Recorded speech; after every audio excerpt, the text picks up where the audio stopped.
而家你可能會覺得空口發緊，對未來嘅日子，你嘅屋企或者財政狀況有種講唔出嘅恐懼，或者可能係難以預測，令你感覺完全同周圍嘅世界脫節。一般嘅建議係要保持樂觀，或者保持呼吸，但係快樂嘅諗法冇辦法修補俾世界嘅重量壓垮嘅精神。福音提供嘅唔單止係清單，佢提供咗一種干預嘅方式。當你嘅思想開始盤旋嘅時候，喺跟住落嚟嘅5分鐘內，我哋會經歷一個特定嘅過程，幫你從主動焦慮入面揾到解脫感，開始揾一個安靜嘅空間，等你可以誠實面對自己。呢個過程需要你除咗面具承認你正在捱緊。我哋冇辦法解決一啲我哋拒絕講出名嚟嘅問題。我哋嘅第一步就係要揾出你內心混亂嘅具體來源，花少少時間揾到嗰個確實嘅如果諗法，係佢打擾緊你嘅平靜。今日好多人覺得佢哋一定要先整好自己嘅情緒，先至可以同上帝傾偈，所以會驚憤怒或者疲憊，將嗰啲特別嘅感覺展現出嚟。真正嘅誠實係任何持久改變所必須嘅起點。一旦恐懼被講出名嚟，我哋就進入第二步，改變你嘅定點。我哋需要轉移你嘅注意力，離開你眼前不斷變化嘅環境，睇下詩篇42篇11節嘅話：我的心，你為乜憂悶？為乜喺我裡面煩躁？應當仰望上帝，因我仲要讚美佢。佢係我嘅救主，我嘅上帝。焦慮之生係因為我哋試圖控制一個睇唔到嘅未來。我哋花精力去嘗試解決一啲仲未發生嘅問題。當我哋將平安記喺事業、銀行戶口或者自己嘅計劃嗰陣，我哋會覺得唔穩定，因為嗰啲嘢好脆弱。我哋需要一個固定嘅定點。耶穌嘅復活係歷史嘅證明。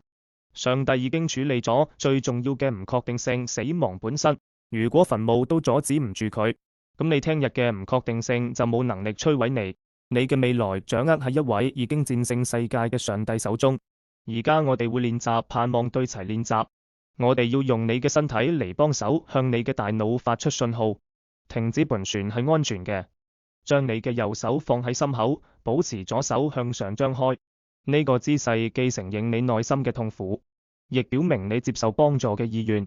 用鼻慢慢咁深呼吸，停一停，然後用口釋放出一個受控制嘅呼氣。當你呼吸嘅時候，大聲講出呢啲說話嚟對抗你嘅恐懼。你為乜喺我嘅靈魂裏面憂悶？我拒絕向恐懼低頭。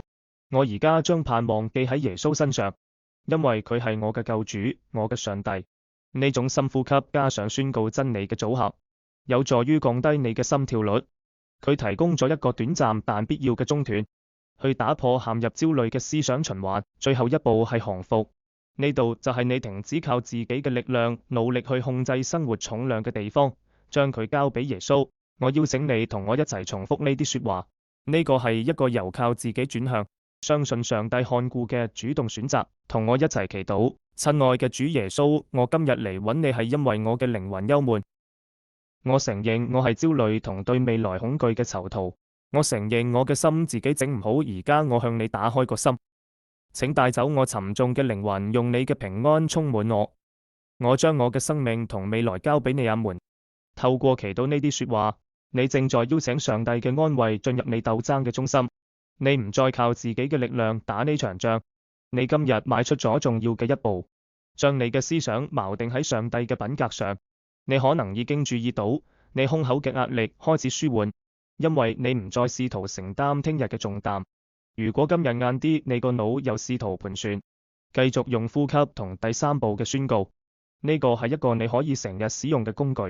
每當你需要重新調整注意力嘅時候，如果你決定今日將你嘅煩惱交俾佢，請喺下面嘅留言度俾我哋知，我嘅盼望喺佢身上。